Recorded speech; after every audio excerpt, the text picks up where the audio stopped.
Hai, anda bersama saya Syaf Syukri dalam Awani Extra.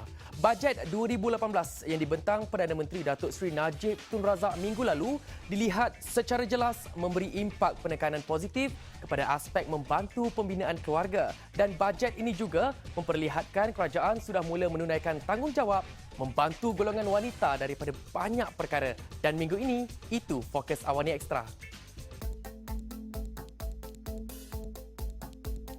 Tahun 2018 diumum sebagai tahun memperkasa wanita. Dan menuju ke arah itu, antara langkah akan dilaksana termasuk mewajibkan sekurang-kurangnya 30% wanita dalam keahlian lembaga pengarah GLC dan GLIC serta badan berkanun. Juga tempoh cuti bersalin mandatori untuk sektor swasta dinaikkan daripada 60 hari ke 90 hari. RM20 juta untuk program latihan dan keusahawanan wanita, antaranya Peak Entrepreneur Program di bawah MyWin Academy. Dan bagi menggalakkan golongan wanita kembali bekerja, kerajaan mencadangkan layanan pengecualian cukai pendapatan individu.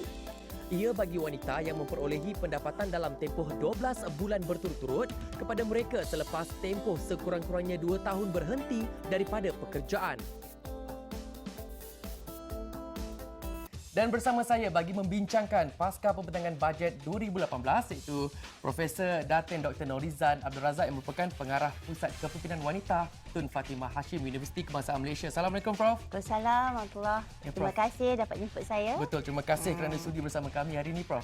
Prof, kita terus saja kepada soalan pertama Prof. Wanita sering dianggap sebagai support system dalam sesebuah institusi, tidak kira di rumah ataupun di sektor pekerjaan. Tapi Prof, pandangan itu sudah mula berubah orang cakap, sebab ramai wanita sekarang ni sudah mula memegang banyak jawatan-jawatan penting dalam sektor pekerjaan di negara ini. Dan juga baru-baru ini juga Prof, bajet 2018 kerajaan telah meminta 30% penglibatan wanita dalam lembaga pengarah GLC, GLIC dan juga badan berkanun sebelum akhir 2018. Jadi bagaimana pandangan Prof mengenai sasaran itu Prof?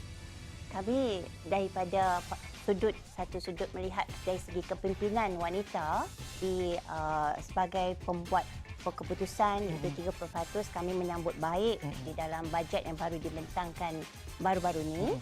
Tetapi kami merasakan kita patutnya tidak melihat kepada 30%, kita boleh pergi lebih jauh daripada itu. Kerana tahun 2018 ialah tahun memperkasakan wanita.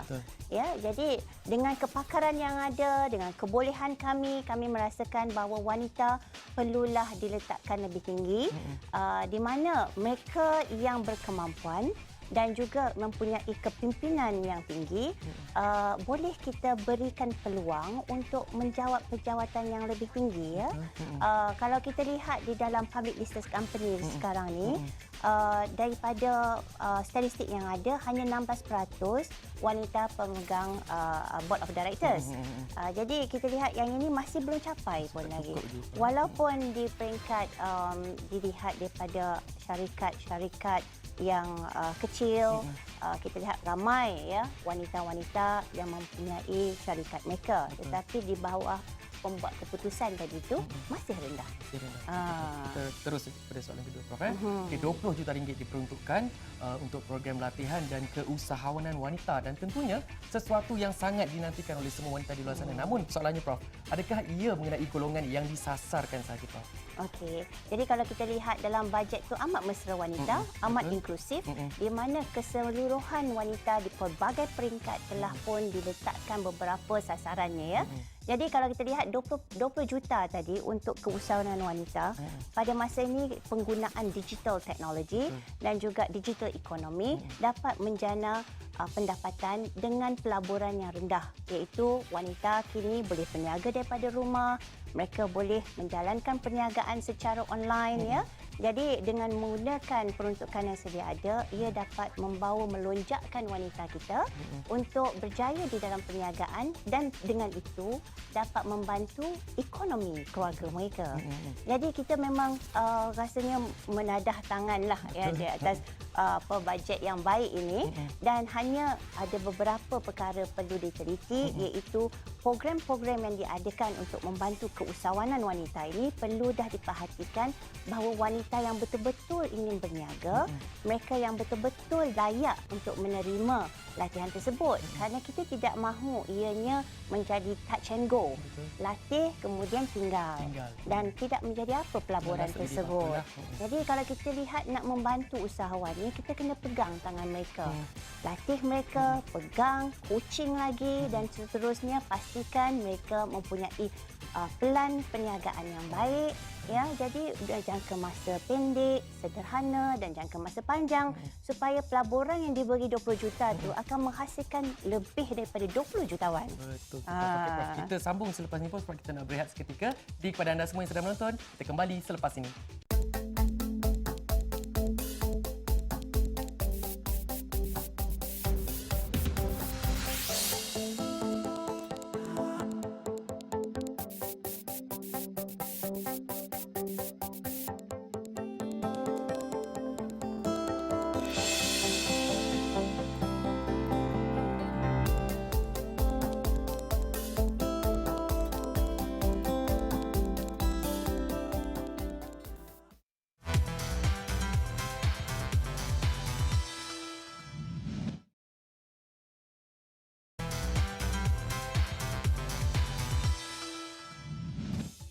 Turut dititik beratkan dalam bajet kali ini pengambilan pembantu rumah warga asing. Kerajaan akan mengkaji semula kos pengambilan pembantu rumah asing supaya dapat dikurangkan pada masa hadapan. Sebagai permulaan, kerajaan memberi pilihan kepada majikan untuk mengambil pembantu rumah secara langsung daripada 9 negara sumber tanpa melalui ejen. Sehubungan itu, majikan boleh memohon visa pembantu rumah daripada Jabatan Immigration Malaysia secara online. Itulah dia tadi, bertemu semula dalam Awani Extra dan kita masih lagi bersama dengan Profesor Datin Dr. Norizan Abdul Razak. Baik, Prof, kita terus saja kepada soalan seterusnya, Prof. Itu dia tadi, Perdana Menteri turut memaklumkan dalam bajet 2018 yang lepas, majikan sekarang ini boleh mengambil pembantu rumah secara langsung tanpa melalui ejen, Prof. Jadi, pandangan, Prof? Kami rasa ini macam durian runtuh lah, ya. Di mana kalau kita lihat proses untuk mengambil pembantu rumahnya amat rumit. Amat rumit, ya, panjang kemudian dia terlalu mahal. Betul. Jadi kalau kita lihat yang eksekutif, ya, iaitu mereka yang baru saja bekerja, kemudian berkahwin dan mempunyai anak, untuk mencapai 12,000, 18,000, kalau orang kata tu macam duit belanja kahwin lah. Ya, jadi kalau kita lihat macam mana ni kita nak bantu warga ni, supaya warga wanita supaya mereka boleh terus bekerja dengan sokongan yang baik. Jadi kami merasakan bahawa dapat mencari dan memilih sendiri pembantu rumah daripada negara asing itu adalah satu yang usaha yang baik dan dapat mengurangkan beban wanita yang bekerja. Di samping itu, kami juga menyambut baik iaitu apabila Perdana Menteri kita menyatakan bahawa akan lebih banyak taska-taska yang akan dibina pusat asuhan di tempat kerja. Ini dapat membantu wanita bekerja dan juga mengelakkan mereka exit daripada workforce dengan begitu awal. Kerana kalau kita lihat di universiti, pelajar wanita kita mencecah hingga 64%. Tetapi apabila mereka bekerja dengan kelulusan yang tinggi ini, mereka exit terlalu awal daripada workforce. Disebabkan tidak ada sokongan untuk menjaga anak-anak mereka. Jadi dengan ada sokongan, pembantu rumah yang baik, dengan kos pengambilan pembantu rumah, dengan taska-taska di tempat kerja, wanita akan lebih produktif. Dan percayalah, kita tidak akan sia-siakan peluang ini. Betul tu, Prof. Penjelasan yang cukup bagus, Prof. Okay, Prof.